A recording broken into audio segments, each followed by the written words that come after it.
Hello class, welcome to ECON 311 Microeconomics Theory, and this is the 11th session. And this time we're going to look at perfect competition, but we're going to look at the second aspect of perfect competition, that is the long run. Now, this session we will discuss perfect competitive markets in the long run. It actually looks at perfect competitive firm's profits, maximization condition, the supply curve of the firm, and that of the industry in the long run. In the last or previous session, we looked at perfect competition in the short run. This time, we are going to look at the long run condition of the firm and that of the industry.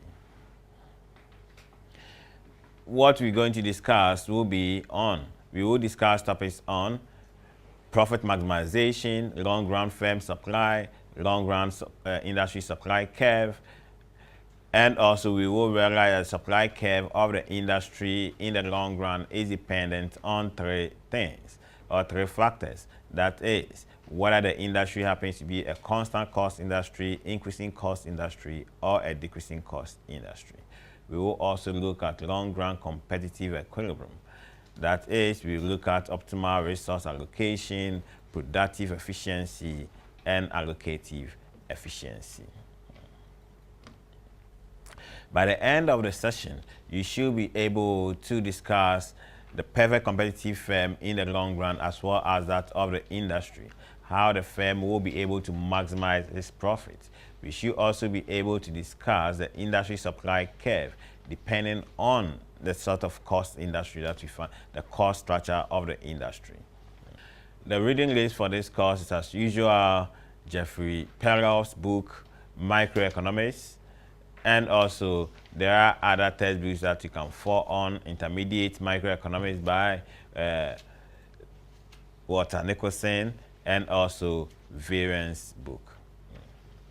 Now, we look at profit maximization in the short run, and we realize that to maximize profit, the firm will always equate the marginal cost to the marginal revenue, and that's the slope of the marginal cost must be greater than the slope of the marginal revenue.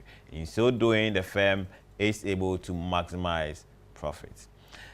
But then note that in the long run, because we've assumed the freedom of entry and exit, firms can always enter the market and exit the market. So if the firms in the industry are making supernormal profit, this is an incentive for other firms to enter the market and reap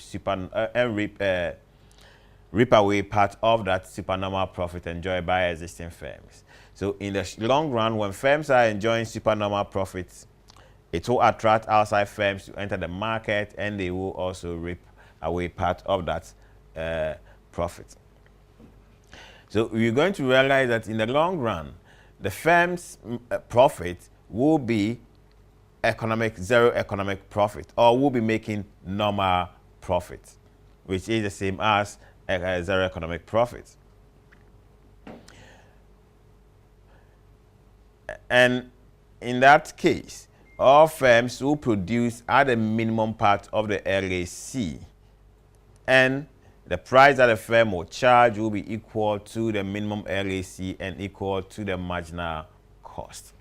So in the long run, if any firm in the market is making losses, that firm will have to leave the industry or will exit the industry, and it will be left with only firms that are able to make normal profit. So in the long run, the shutdown will be that firms who are making losses will have to shut down, and firms who are making normal profit will continue to operate in the market. Now, we looked at the supply curve of the firm in the short run, and we found out that the supply curve of the firm in the short run happens to be the rising portion of the marginal cost, and that of the industry supply curve was a horizontal summation of the individual supply curves, or the rising portion of the marginal cost. Okay. Now let's look at the market supply curve of the industry. Remember, in the short run, we said that the supply curve was a horizontal summation of the individual supply curve, which happened to be the rising portion of the marginal cost. This time, again, it is the same horizontal summation of the individual supply curves. But this time, in the long run, the industry supply curve, the nature of it is dependent on whether the industry happens to be an increasing cost industry, a constant cost industry, or a decreasing cost industry. And the shape of the supply curve and the nature of the supply curve is determined by 3 factors. That is, the technology available to firms, the size of the firms, and the size distribution of the firm, as well as the input prices. These factors will determine the nature and shape of our supply curve. There are 3 types of supply curves that we can, or 3 shapes of supply curve that we can derive. We can have an upward sloping supply curve, a downward sloping industry supply curve, and also a constant or horizontal supply curve. Now, we're going to start from, to derive the supply curve, we're going to start from an equilibrium position. First, we need to, for us to be able to derive the supply curve, we first need to understand what a constant cost industry is, an increasing cost industry is, and also what a decreasing cost industry is. A constant cost industry is an industry in which when output is increasing or market is expanding, the cost of producing the commodity remains unchanged. If you have an industry when the industry is expanding or output is growing and the cost of producing the commodity increases, then that is an increasing cost industry. And whereby the cost reduces as output expands, then we find yourself in a decreasing cost industry. So let's start by deriving the supply curve, the market supply curve for the constant cost industry. In this case, we find yourself in equilibrium at producing an output of 200 and charging a price of 15.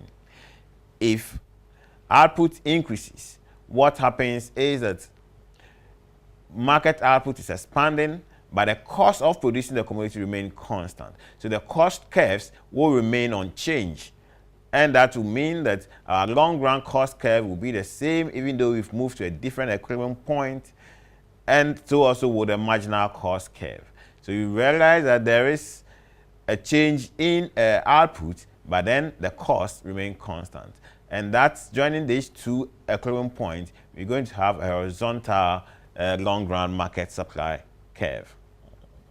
Now for an increasing cost industry, when output expands, we have a situation whereby the cost of producing the commodity also increases. So the diagram, in the diagram that we are seeing, our initial cost curve happens to be long-run cost curve is AC1, and our initial long-run marginal cost curve happens to be MC1. As output expands, firms are demanding more input to produce a higher output. And that will mean the cost of input will be rising, and that forces the AC to shift upwards and also the MC to shift upwards. So you realize that the AC shifts from AC1 to AC2, and MC also moves from MC1 to MC2. And a new equilibrium is arrived at E2, and the price increases from P1 to P2. Firms' output also increases from Q1 to Q2, and that results in a higher output in the market. So our market output increases from from Q1 to Q2, and you join these 2 points and you get a rising or positive sloping supply curve. So the market supply for an increasing cost industry happens to be upward sloping. The situation is the opposite for a decreasing cost industry. As output expands, the cost of producing the commodity falls, And as a result, your long-run cost curve falls from AC1 to AC2. And so also does your marginal cost curve. It falls from MC1 to MC2. Output increases, firms' output increases from small Q1 to small Q2. But the industry output increases from Q1 to Q2. When we join these two long-run equilibrium points, you get a downward sloping supply curve. So the nature of the supply curve is given by whether the firm is operating in a constant cost industry, an increasing cost industry, or a constant cost industry. Now let's look at some long-run competitive equilibrium that we can have. We can have optimal allocation of resources. That is, output is produced at the minimum feasible cost in the long run. That is, the firm operates at the minimum part of the LAC. In the long run, consumers pay the lowest price, which is equal to the cost of producing the commodity. And this is because the firms are operating at the minimum LAC, and the price will be equal to the minimum LAC, meaning that the price that the consumer is paying is equivalent to the lowest possible cost of producing the commodity. The firm's plant capacity is fully utilized. It is utilized because the firm produces at the lowest LAC. Then we can also make mention of a productive efficiency. And this is the situation in which the good or service is produced at the lowest possible cost. And in this case, it is the same case because the firm, we realize in the long run, produces at the lowest possible cost that is at the minimum part of the LAC. Again, there is allocative efficiency. Allocative efficiency because in the long run, the firm produces and charges a price that is equivalent to the marginal cost of producing the commodity. So in the long run, if firms are making profit, it is an incentive for new firms to enter the market. And if firms are making losses, it is also an incentive for firms who are making losses to leave the industry. So in the long run, all firms will earn zero economic profit or will make normal profit. There are some questions at the end of this session, and you should look at them.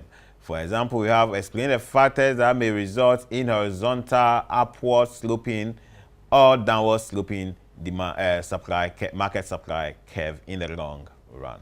Thank you, and I'll see you in the next session.